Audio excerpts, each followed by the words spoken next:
only 226 days until Christmas, in case you were wondering. That's when the Chiefs will host the Broncos in this year's Christmas night game. And that matchup got us thinking about last year when the Broncos almost handed the Chiefs their first loss of the season in Arrowhead Stadium until what would have been the game-winning field goal for Denver was blocked by Kansas City linebacker Leo Chenal to seal that victory for Kansas City. Chiefs have had most teams' numbers in recent years, no one more than the Broncos. Since 2016, they are 16-2 against Denver, which is tied for the best record by anyone versus a divisional opponent in that span. But Denver might be closing the gap. They were that blocked field goal away from winning the first matchup last season. Of course, they won 38-0 in Week 18 when Kansas City rested its starters. So, Peter Schrager, after they got so close in that game at Arrowhead, how do the Broncos feel about where they stand in the division relative to the Chiefs?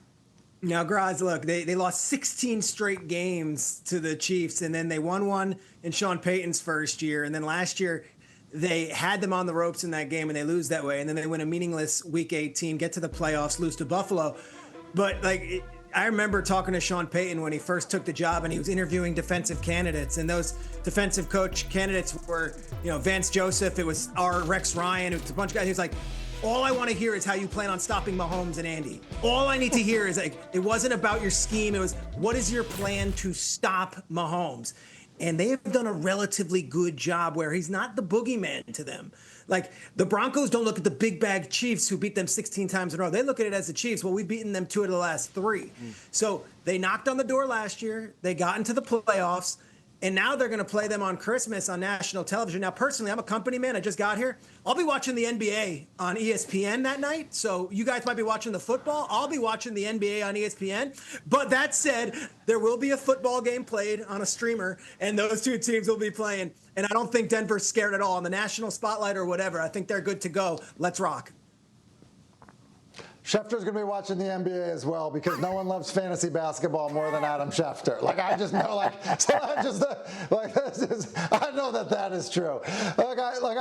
Peter, I agree with you in terms of where, Denver is. Obviously, the goal is, the ultimate goal, but started with Kansas City and dealing with them. And I think they've got to be really encouraged by the progress of Bo Nix. Bo Nix, I think, came out of school with, probably a lot of questions because of his streakiness. Look, he was run out of Auburn, and then he goes to Oregon and he plays really well. But his athleticism, I think, really, was a shining moment, part of their season in Denver. They moved him around really well. I thought Sean Payton made things easy because he was able to move him around. And while there haven't been a ton of additions, especially on the offensive side, obviously, they addressed running back a little bit. I think Bo Nix is just going to continue to improve because of the coaching that he's getting there in Denver.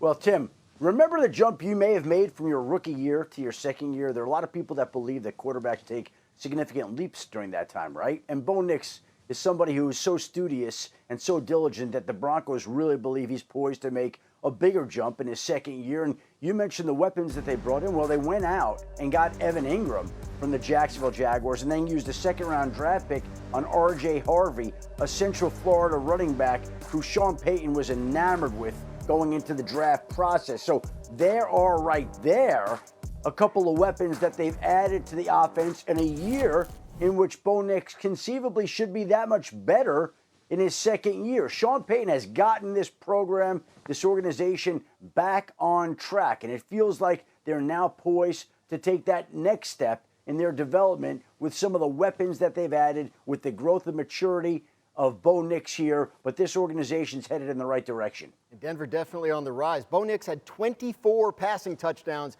from Week 8 on last season, which was the 4th most in the entire league. So watch out for the Broncos. NFL schedule release week here on NFL Live. We've got a doubleheader in Week 16, starting with an NFC East showdown between the Eagles and the Commanders, followed by an NFC North showdown with the Packers taking on the Bears.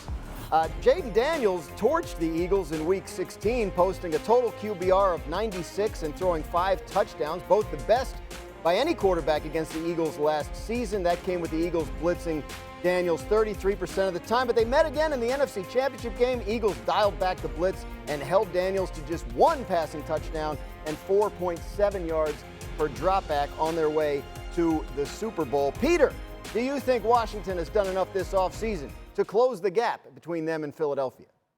Usually I'm not this May Pollyanna, everybody's going to the Super Bowl guy, but I really think they helped their roster and saw a window saying, we're still with year 2 with Jayden Daniels. Let's go get some veterans that can really help. I think Laramie Tunsil is still one of the best tackles in all of football. And I think Deebo Samuel on a contract year with the motivation that, hey, the Niners just said we're better off without you, and there's nothing guaranteed beyond this point, is going to come in motivated and ready to play. I think a lot of times the sophomore quarterbacks fall out, or the step back, that's real. And a lot of that goes because the sophomore season, there's film on the guy now and everyone can watch it. And some of it is, hey, I enjoyed my off season. I was the man. I got to the NFC Championship. That's not Jayden Daniels. Like, Jayden Daniels is working. I know they've had walkthroughs the past 2 days, and like, they are so excited in Washington that this guy's going to take an even bigger leap. I thought he took the league by storm and had the best rookie season we've ever seen from a quarterback in the NFL. The best rookie season we've ever seen, taking them all the way to the NFC Championship game on his shoulders, and they got better this offseason, and that doesn't include adding a developmental piece in the draft as the offensive lineman out of Oregon. So, yeah, I mean, look, if you bring back everybody and you still have the same coaching staff and you have Deebo and Tunsil, yes, they got better and they closed the gap. And Peter, when you're talking about Jayden Daniels, we're talking about the talent and you're talking about the character, and he's got both in an abundant supply. You mentioned Laramie Tunsil, who they traded for from Houston. You mentioned Deebo Samuel. But right before the trade deadline last year, they acquired Marshawn Lattimore, who never really got healthy for them.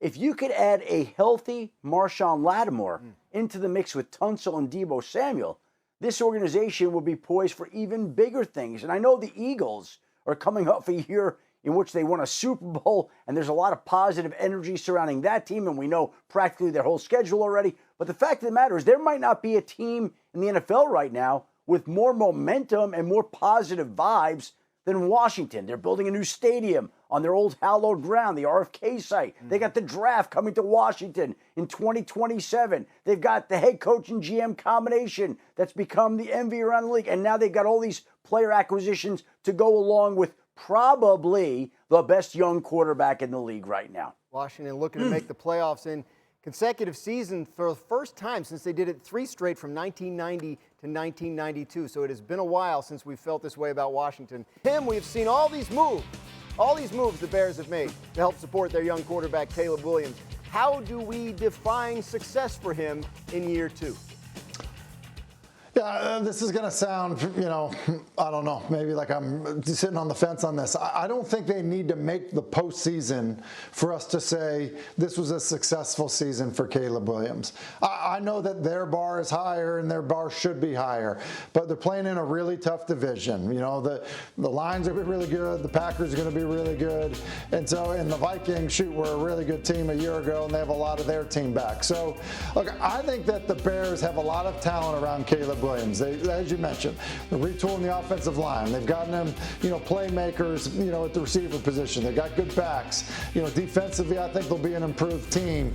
The change at the top in terms of, head coach, I think is going to matter a lot. But I think we just need to see development and growth and consistency, playing inside structure for Caleb Williams. They were a 5-win team last year. Maybe they get to 9 wins and don't make the postseason. I would not consider that a disappointment for Caleb Williams and the Chicago Bears, because I think that they're a team that was really bad, and I think the build back is going to take a little bit of time, even with what they've done. Pretty interesting the way that we spoke about Jayden Daniels previously in this very segment, and the way we're talking about Caleb Williams and the Chicago Bears right now. We're talking about Tim saying it will be an improvement for them to go from 5 wins to 9 wins, don't have to make the playoffs, want a good feeling. All those things are accurate, but think about the expectations that are on Caleb Williams compared to the way we're talking about Jayden Daniels. It's night and day. You would never imagine that these two players were 1 pick apart in the draft, going picks 1 and number 2. And that is where Ben Johnson the new Chicago Bears head coach comes in. That is what the Bears are banking on. I know they went out and added 3 offensive linemen and another tight end and another wide receiver. But really, this comes down to whether Ben Johnson can make Caleb Williams the quarterback the Bears thought they were getting when they drafted him number 1 overall, 1 slot before Washington took Jayden Daniels. That's what this is all about. You bring in the quarterback guru, the man that has helped grow Jared Goff, who's been a wizard wherever he's been, who can help Caleb Williams take that next step to become the quarterback that they thought they were getting. And if they can, then who knows if 9 wins is the limit. Anything would be possible if Ben Johnson could make Caleb Williams into the quarterback the Bears think he is.